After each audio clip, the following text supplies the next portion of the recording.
The Gospel of John is used, or should I say, misused, to prove Jesus is God.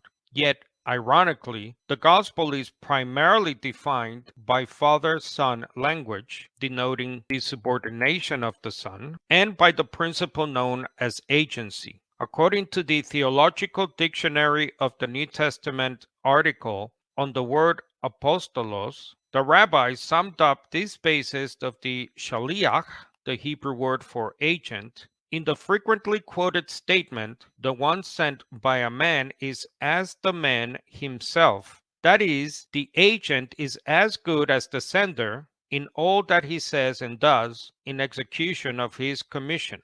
Noted British theologian and minister G.B. Caird concluded that this practice of treating the agent as though he were the principal is of the greatest importance for New Testament Christology. In the Gospel of John, Jesus repeatedly relies on the principle of agency in verses like John 12:44. He who believes in me believes not in me, but in him who sent me.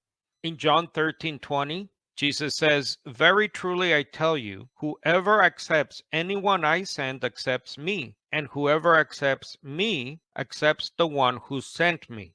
Peter Borgen, in his often cited article, God's Agent in the Fourth Gospel, notes that this saying is a very close parallel to the saying by the king in the quotation from an ancient Jewish midrash known as Siphre. When the king, addressing his opponent, says, "You have not spoken concerning my servant, but concerning me."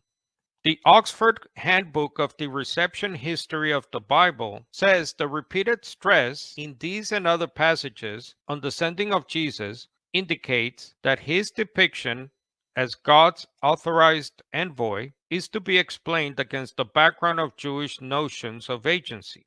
Based on the principle that the one who is sent is endowed with the full authority of the sender, Jesus, therefore, functions as the unique emissary because the Father has placed all things in his hands. John 3:35. His words and works are those of God, including the giving of life and executing judgment. See John chapter 5. The Son acts in dependence upon the one who sent him and commits himself obediently to the will of the Father. During his earthly life, he speaks and acts in unity with God, so that to see and know him is to see and know the Father.